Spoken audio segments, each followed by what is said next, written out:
So today we'll do 23 and 24. Okay, let me just chant this once more.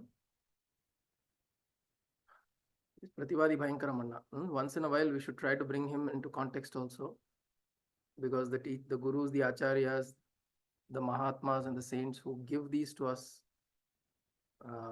it's important to remember them. Vedanta Deshika Kataksha Vivruddha Bodham Kanto Payantraya Karunaika Patram Vatsan Bhavayam Anavadya Gunairupetam Bhaktya Bhajami Paravadi Bhayankararyam. Okay. Now 22, 23. Kandarpadarpahara Sundara Divyamurte Kanta Kuchamburu Hakutmalalola Drishte Kalyana Nirmala Gunakara Divya Kirte Shri Venkatachalapate Tava Suprabhatam. Okay. Kandarpa Hara Sundara Divya Murte. So, Kandarpa, because we are doing so many other texts also. We did Lalita Sahasranama, Saundarya Lahari, now we are doing Shyamala Dandakam. The name Kandarpa, Manmatha, Smara, all of these we hear very often, right? This is the reference to Kamadeva. Kandarpa. Ananga is another name. Yesterday we were seeing in Shyamala Dandakam. Ananga. Ananga Dhanu Shinchini. Ananga Dhanu Shinchini. Anyway, so Ananga is Kandarpa. Kandarpa is Kamadeva. And what he is doing, Kandarpa Darpa. Darpa means pride, arrogance. Hara Sundara Divya Murte. Hara means to remove.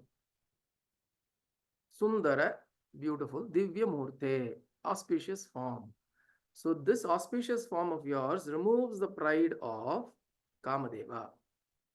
Why is that relevant? It means to say that Kamadeva is meant to evoke amorous feelings, desires, sensations within us. That is what he is meant to do. Which means, if he is meant to do that, the forms that in which Kamadeva comes are supposed to be enticing. Okay. See, why Kamadeva is called Ananga is also a reason. Of course, the Puranic story is that he got burnt by Shiva, Rudra, and then after that Rati Devi comes and pleads, and then Shiva or Parvati brings him back to life. But now when he brings him back to life, he doesn't have anga, no forms, no limbs.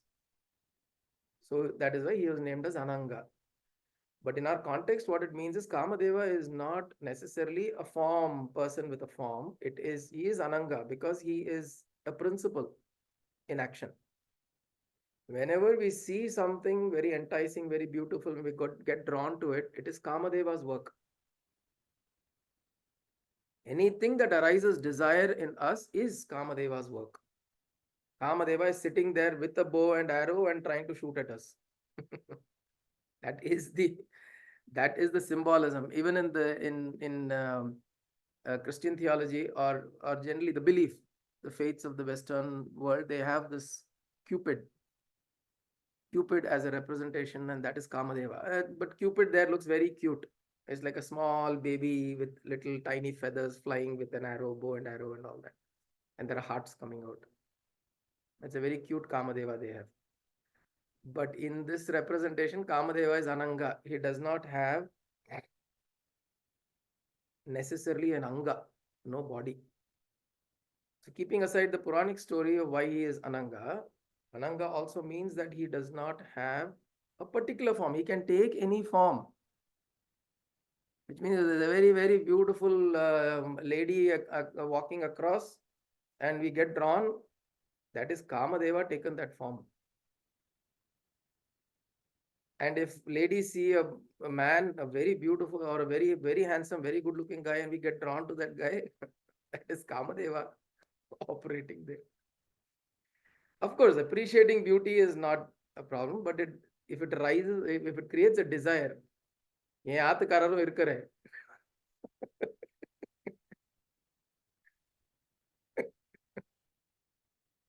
படிச்சு படிச்சு சொன்னேன் அம்மா கிட்ட கல்யாணத்துக்கு போது அப்படின்னு. So if such desires rise, if desire to alter your present condition rises because you are seeing something on the outside, it raises an emotion within us, that is Kamadeva's work. So what he's saying is Kamadeva is is supposed to evoke desire, beauty, and for that he needs to be beautiful. He needs to appear attractive.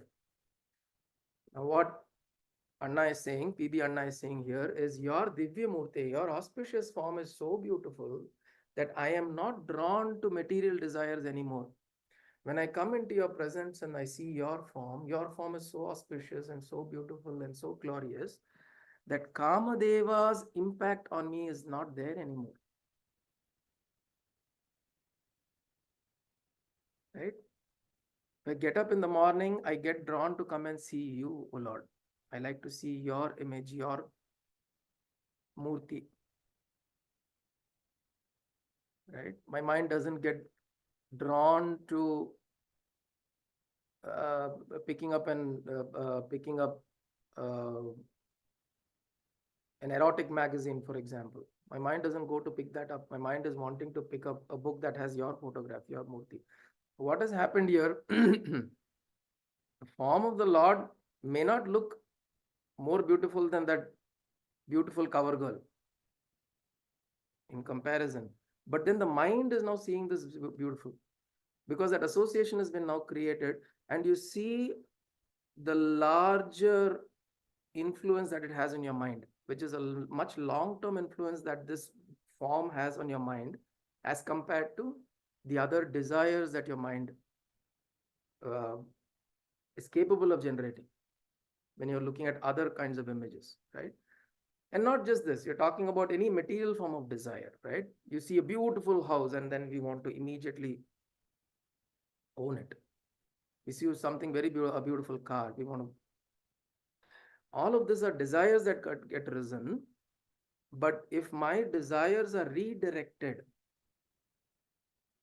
oh Bhagavan, when I look at you in the morning, oh Devi, oh Shiva, oh Ganesha, oh Muruga, whichever is your Ishta, and that beautiful form that is seen and the mind doesn't get distracted into this, that is the winning of Kamadeva, winning over Kamadeva. Kandarpa Darpa Hara Sundara Divya Murte. Your glorious form is so attractive that Kamadeva's enticing beauty in whatever form it comes, it gets defeated. And hence Kamadeva's Darpa, which means arrogance or pride, is also defeated. And what remains is your form, and my attention remains on your form. Kanta Kuchamburuha Kutmala Lola Drishte. See here, because Kandarpa or Kamadeva is brought in, there is a reference to Kucha. Kucha means breast. Again, we spoke about breast yesterday in Shyamala Dandakam, that it refers to nourishment, protection, all of that, right? Now here also, because Kamadeva is brought, there is Kucha or the breasts brought in as a reference to say that Kutmala Lola Drishte. See, Kutmala means your the eyes or beautiful curved eyes. Lola Drishte means Lola. It keeps moving from one place to the other. So the example that is used here is for somebody who's looking at his lover or beloved and looking at the beautiful form of the beloved and how his eyes move around the beautiful form of the beloved. In that way, your eyes move in protecting your devotees, in protection of the ones who are in your service. So it's a metaphorical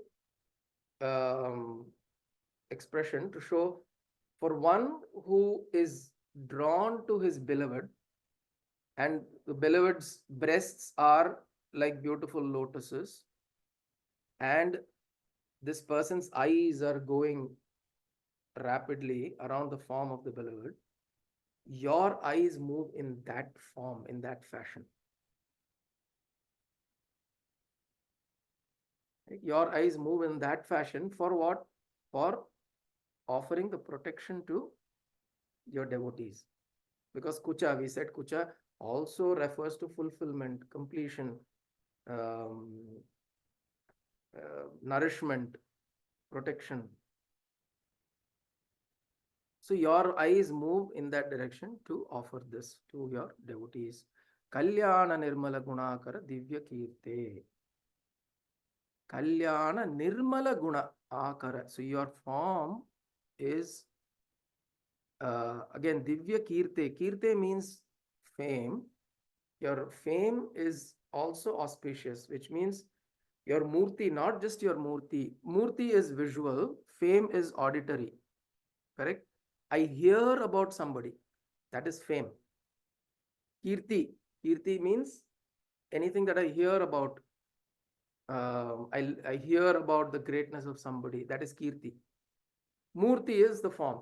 So I feel auspicious in both, in Kirti and Murti, in your form and in hearing about you. Now, what is saying? Kalyana Nirmala Gunakara. So, what do I hear? I hear Kalyana Nirmala. Nirmala means without a stain. Kalyana again means auspicious. Guna Akara. The various Kalyana Guna or Kalyana aspects or properties or qualities that you have in you. Guna means characters. Okay. So there are several auspicious properties or characteristics that you have in you, which I hear them through Divya Kirte by different people telling me about it because of their experiences. Okay. See, we will experience we will experience certain aspects of our connection with the divine, right? Our connection with our Ishta Devata or our Guru or whatever. We have some aspects, experiences of some aspects. We won't get experiences of all the aspects. But the other aspects, what you do, you listen to your other sadhakas, you listen to other devotees, and you hear. Because they share their experiences, and then you hear, and then, oh, wow. It's not only these aspects that I thought were there of my Ishta, of my Guru or God, but there are so many different aspects. This is Divya Kirti. These are auspicious things I hear about you. And when I hear all this, what do I hear? Kalyana Guna Nirmala. So I'm hearing several Kalyana Gunas. So there are two kinds of gunas that are made reference to, or just wanted to touch upon two things. One is, we talk about Kalyana Gunas, there are many Kalyana Gunas. There are 16 Kalyana Gunas. For example, Krishna has 16 Kalyana Gunas. There are what are called as 6 Bhagas. Okay, there are 6 Bhagas, which makes that entity as Bhagavan. See, somebody has wealth is Dhanavan. Somebody has Buddhi is Buddhiman. Somebody has strength and prowess is Shaktiman.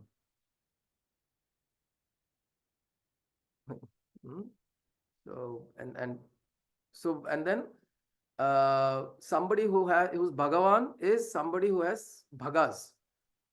What are Bhagas? Are 6 glorious qualities or 6 glorious attributes. Okay, so the 6, there is actually a shloka for that 6. It goes as Aishwaryasya Samagrasya Viryasya Yashasa Shriyaha Jnana Vairagyoschaiva Shannam Bhaga Itirana. Shannam, 6 bhagas that are there. And what are they? Aishwarya, Virya, Yashas, Shri, Jnana, Vairagya, and one I missed. Aishwarya, ah, Aishwarya, Samagra, Virya, Yashas, Shriya, Jnana, Vairagya. Okay.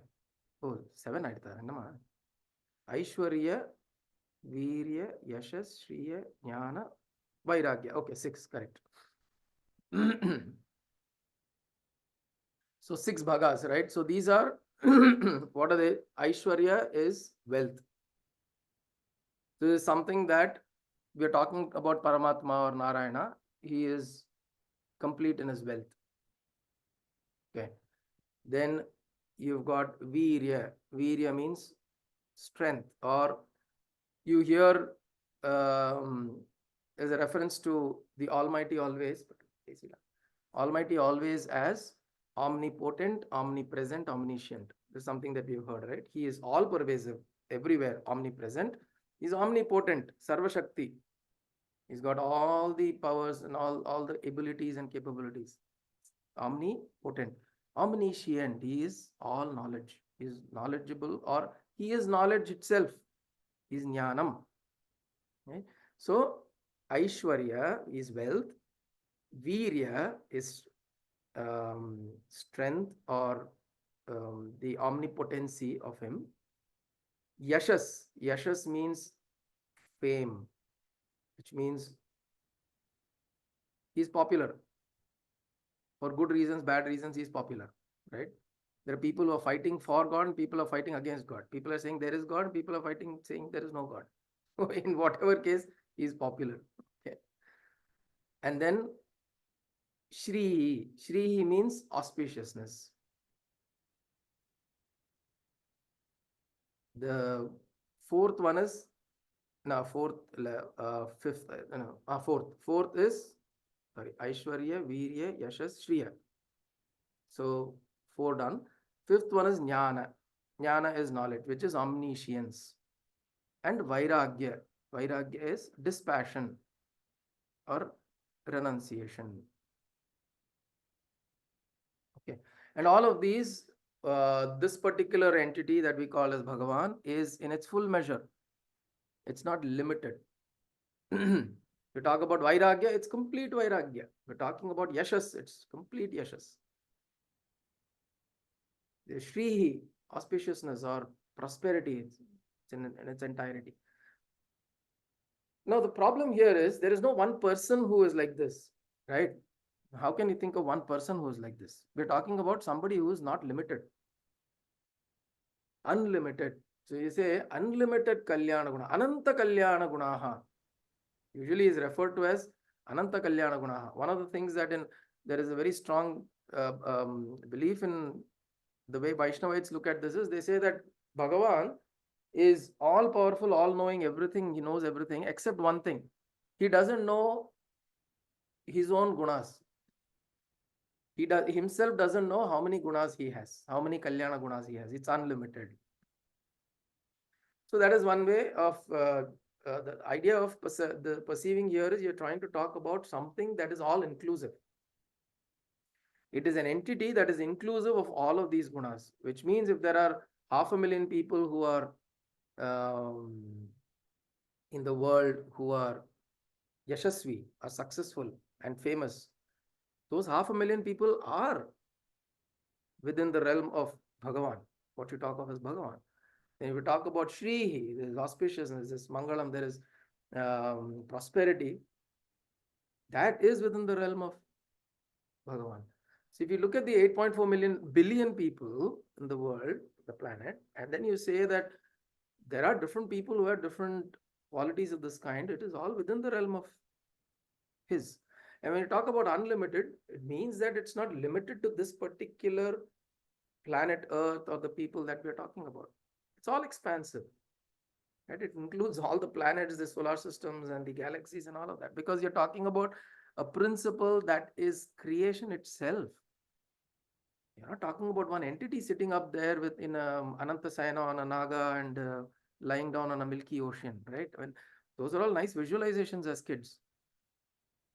But if you don't bring that Narayana down here into the living world of creation that is there, present, pervasive all over, then it will always remain up there, no?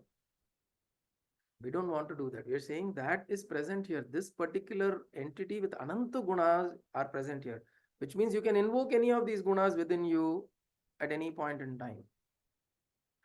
But he is called Bhagavan because he has all of these six in full measure. Bhagavan. Six Bhagas, what are they? Aishwarya, Virya, Yashas, Shrihi, Jnana, Vairagya.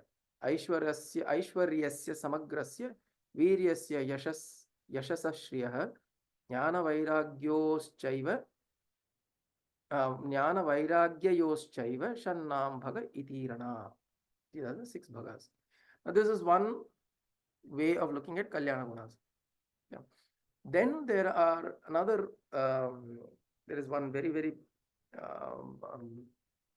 popular saint in the Vaishnava tradition, Vishishtadvaita tradition, Pillai Lokacharya. He has written a lot of works on the philosophies of Vishishtadvaitam, and he's explored and expanded in many of that. Now he refers to six Kalyana Gunas. He refers to them as Vatsalyam, Swamitvam, Saushilyam, Saulabhyam, Jnanam, Shakti. Okay. Vatsalyam, Swamitvam, Saushilyam, Saulabhyam, Jnanam, Shakti. Okay. Now, what are these six? He goes as Vatsalyam. Vatsalyam means the feeling of a Vatsa. Vatsa means son or a child. Vatsa means a child. So he comes with the feeling of Vatsalyam towards us, who Bhagavan, Paramatma. The way he attends to the Jivatma or the devotees is with the feeling of Vatsalya, Vatsalya Bhavaha, which means anything that you do, O child, of course, you will get the repercussions of your karma, but I will still accept you. That's how a mother is to, right? A child, whatever the child does, the mother accepts the child. Because the mother knows the child will, even if it goes whatever distance it will go, it will come back, it will fall back. Why? Because you have trust and faith in your upbringing. In the same way, Bhagavan has trust and faith that this is my child. So I trust. Now, that whole process of having that faith in the child is Bhagavan showing it through Vatsalya. It's something that we can also practice, the Vatsalya Bhavaha. But for us, we are looking up to that divine entity to provide that Vatsalya, which means, oh Lord, I may go wrong. As many times as I go wrong, please bring me back. Lead me away from temptation, lust, greed, anger, hatred, jealousy. So every day we ask this, which means every day there is a possibility of me getting into temptation, greed, anger, hatred, jealousy. Every day I can go into that. Every day I'm seeking, may you help me pull myself back from that. Why? Because every day we are seeking his pardon. It's like in the Christians, they have this confessions that they do every Sunday, right? We don't wait for Sundays. We have to build this in our hearts, because what happens is asking forgiveness shouldn't become a habit of just asking forgiveness. Asking forgiveness should introduce an ability within us to not make it the next time. This is something that one should move towards. But Bhagavan is Karuna, Vatsalya, Bhava, which means he has a lot of compassion in an infinite amount of love towards the devotees. And you can experience this in your lives. There's never a point where even the stories of Buddha, Angulimala there were 99 people he had killed, and he would after he kills, he would take their thumb off and put as a mala. And he had 99, and he saw Buddha, he says, my 100th. So after this, I will celebrate my century. The people had given him a name Angulimala, and people were terrorized with this man. And then it comes to Buddha, suddenly there is a transformation, there is an encounter between the two, and there's an inner transformation that happens in Angulimala and falls at his feet. So Buddha doesn't resist. See, whenever somebody comes to kill you, we will resist. Buddha didn't resist, and he was surprised and shocked. How come somebody does not resist death? Certain death. I'm standing here, I'm certain death for you. I can knock you down right now at this instant, and then I can chop your finger off. And I'm looking gory. I'm carrying so many thumbs of dead people on my necklace, on my necklace, right? But at the face of certain death, Buddha displayed an extreme peace, calmness, and that is a Kalyana Guna he displayed, right? He displayed a Kalyana Guna. And this man was suddenly touched by it, and he didn't understand. See, this is the first thing that happens to the mind. The mind, when it experiences grace, the first thing happens is it shuts off. Why? Because it cannot logically explain grace. The mind only works on logic and emotion. These are the two things mind works on. Logic is the attribute or the power of the buddhi, and mind works with emotion. So, but between these two, they shut off when they experience grace. Why? Because grace is beyond logic and intellect. When grace occurs in this form, you're stunned, you're shocked, you don't know how to respond because you've never experienced this before in life. And when you're shocked, that's a beautiful moment of surrender. Sharanagati happens there. And so Angulimala fell at his feet. And when Angulimala fell at his feet, and then he said, I'm just feeling remorse. The feeling of remorse came. Buddha didn't speak anything to him. என்னப்பா இது மாதிரி பண்ணிட்டு இருக்க? What are you doing? இத்தனை பேரை கொலை பண்ணிட்டு வந்து நிக்கிற வெக்கமா இல்லை உனக்கு இப்படிலாம்? He didn't say any of that, right? Just stood there, peaceful, calm. And then this is what happened to Angulimala. Transformation happened from within. When that happened, and Angulimala fell at his feet and he was feeling remorse. And then Buddha said, never mind, no problem. I will teach you what to do. You can come and join the Sangha. Then Angulimala says, how can I join the Sangha? I have done so many killings. And these are you see the 99 thumbs these are my price claims. But before that, I did many practice killings also. So I killed many more people than this. So how can I now be at in your Sangha along with so many of your devotees and disciples? He accepts him. He says, now you've transformed. From this point on, you can come in. As long as you resolve to yourself that you're not going to go back to your old habits. This is Vatsalya Bhava. Buddha is showing that Vatsalya Bhava. Then he talks about Swamitvam. Vatsalyam, Swamitvam, Saushilyam, Saulabhyam, Jnanam, Shakti. So Vatsalyam we spoke. Swamitvam is the lordship. So which means this Lord is always available. Think of ourselves as a servant who is taken care by the Lord, by the Master. The Dasatva Bhava. Swamitvam here is he is the Swami, but I am the Dasa. So the Dasatva Bhava is something that we must try to inculcate, which means he is certainly there to take care of me.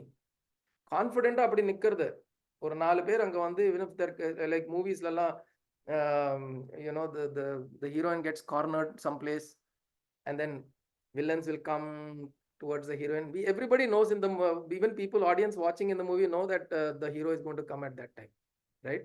So that and even the girl will stand there smiling saying that my hero is going to come, right? So in that way Sri Vidya is saying like Draupadi, correct? So how she gave that confidence that yes, I know he will come. That when we have that dasatva, then he will display swamitva. See, these bhavas, we are the ones invoking. See, important thing, okay, what God is irrelevant to us, okay? What he is irrelevant, honestly. What we invoke from him is relevant to us. So if you want Vatsalya Bhava, you become a Shishu. You become like a child. If you want Swamitvam from him, you become like a Dasa. Then Swamitvam will come. Because what that principle is, Bhagavan or whatever you call that principle is filled with all of these gunas. Infinite gunas. Now whose duty is to invoke what? It's my prerogative. It is my right. I can invoke what I want. I can invoke wrath also. We know people, there are so many asuras in the Puranic literature, right? What did they invoke? They invoke wrath. When Devi came in the form of Ambika on the battlefield, or Devi was in the form of Ambika, what did Shumba Nishumba do? They said, "Oh, such a beautiful lady, we want to take her over as our wife." And they invoked the wrath of the mother because they weren't listening. They were going deluded in that. So you can invoke wrath. What does Kali do? You can invoke wrath. You can invoke whatever you want from the same principle. Here we are saying we invoke Vatsalya, we invoke Swamitva, we invoke Saulabhya. What is Saulabhya? Okay, Saushilyam. Before that, there's Saushilyam. Swamitvam, but it is Saushilyam. It is Swamitvam means it is overlordship by by Bhagavan, but it is Saulabhya, Saushilyam. Saushilyam means it is gentle in nature. He doesn't come and show his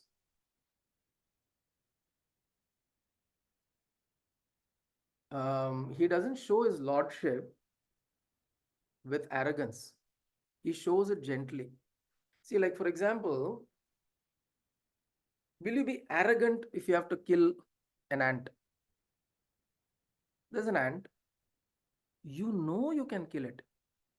There's an ant that's running there, you absolutely know with complete certainty, with a little bit of effort, you get up and then you smash it, you can just kill it.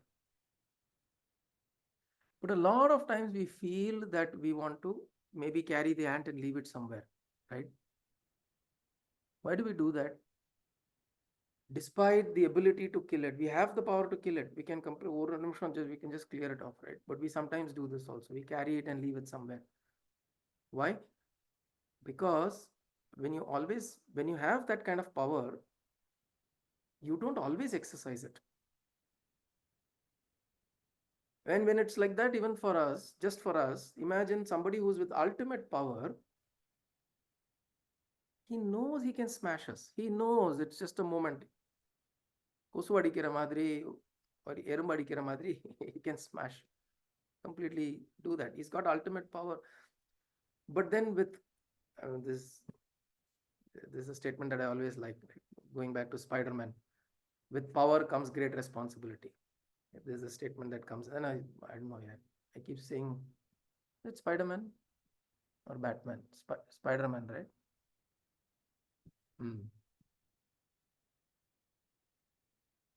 Yeah, I don't know. I think in both the movies this said. the the idea there is, whenever there is great power that you have, and with that power you carry the responsibility of the power, then the execution of power is Saushilyam. It is always in harmony with dharma, in tune uh, with the with whom you're executing it on, right? It is not just to satisfy arrogance. So his Saulabhyam, sorry, Saushilyam is like that. He's got Swamitvam, he's got overlordship, he's got the power, but he will not display or execute that with arrogance. He will do that with Saushilyam. There is Shilata, Saushilata. Shilata means, the word Shila means gentle, like the moon, calm, cooling. The Saushilyam, he's got that gentleness in that. Then Saulabhyam, which means he's easy to approach. He's very easy to approach. Somebody who's if you're talking about, see, Angulimala, or even when you see somebody of that stature and you wonder how that kind of power exists in an individual like this, is it actually puts you into a very small place, right? Which means if you're talking about, I am going to pray to Venkateswara, and this Venkateswara is the Lord of the universe. That's it. This man is the Lord of this whole universe, which means he is the one controlling the Israel and Iran war now. He is controlling the price rises that are happening. He is controlling the tsunamis and the earthquakes. This man standing here in Tirupati. It's very hard for us to correlate the form that we are associated with and then expanding. It's very, the mind, it's difficult for the mind, but somehow we reconcile to this. We just reconcile. But the thing is, it's truly is that. Like, for example, this entity that you are talking as Narayana or Bhagavan or Balaji, or Venkateswara, is the same Allah, is the same Christ. We the problem there is that unison is not there in our eyes. We are not able to see it that way. We say this Venkateshwara is Allah. Can you look at Allah and see Venkateshwara in that? Of course, you can't see Allah, but yeah, I mean to say, look at Christ and can you see Venkateshwara in that? That becomes a difficult thing for us. We can't go into a church and do Kausalya Suprajarama. Of course, Christians are starting to do a lot of these shlokas in in Tamil and doing it for Christ. What I mean to say is that's also beautiful in a different way. But I'm saying is that when you go there, are you able to apply your beliefs and faiths to that form there to say that it's kind of that expansive thing? This is Saulabhya. Saulabhya is that he is available in all forms and all shapes everywhere. We don't find it Saulabhya because we kind of also restrict, right? We restrict him to the form, we restrict him to the only certain verses that I listen. If I listen to Kausalya Suprajarama, only then I can think of Balaji. So we restrict him to verses, we restrict him to scriptures, we restrict him to temples, we restrict him to the form. So the Saulabhya aspect of his is not experienced. So what we become open. See again, what happens with each of the Kalyana Gunas, it is about how we invoke, what we invoke. So if we want Saulabhya in the Lord, we become receiving and open. Then you will see that he is easy to access, Saulabhya. Then Jnana and Shakti. Jnanam, Shakti. Jnanam we saw in the Bhagas also.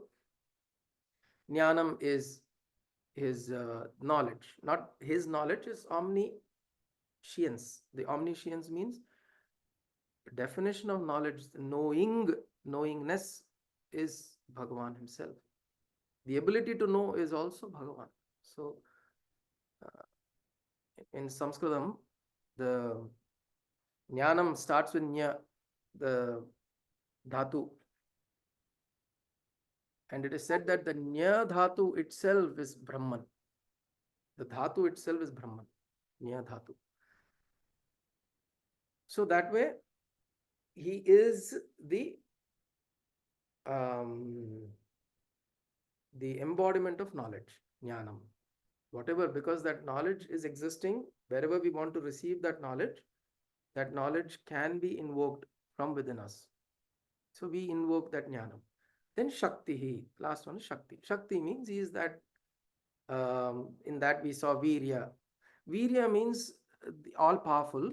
Shakti means all capable. So a subtle difference, if you could look at it that way. Shakti is the ability to do something. The ability to again, if you say omnipotence, right? If you say omnipotence, it's the ability or the potential. The potential of being able to do something is Shakti. So he or Bhagavan is filled with that potential. He is the embodiment of that potential, which means that potential exists within us. So we invoke, if we invoke that potential. Okay. So the 6 bhagas we saw. What are the 6 bhagas? Aishwarya, Virya, Yashas, Shrihi, Jnana, Vairagya. Okay. And then we saw the 6 Kalyana Gunas: Vatsalyam, Swamitvam, Saushilyam, Saulabhyam, Jnanam, Shakti. So going back to our shloka here. Kandarpadarpahara sundara divyamurte Kanta kuchamburu hakutmalalola drishte Kalyana nirmala gunakara divya kirte Venkatachalapate tava suprabhatam. Oh Venkatachalapate, I am waking you up. Wake up, please.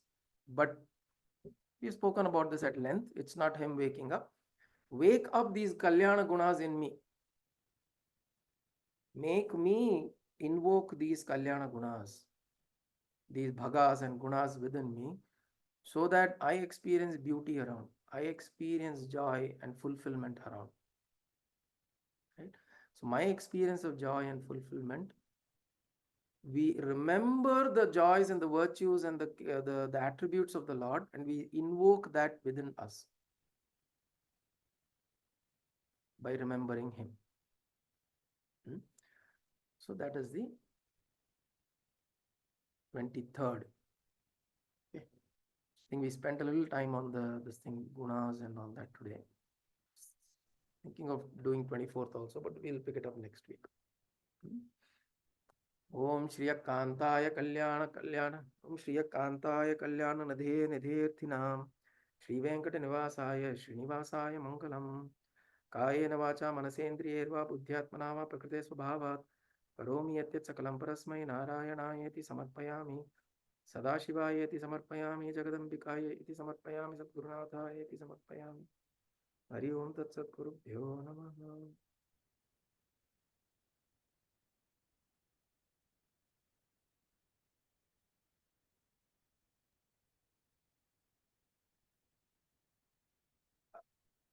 Hari Om.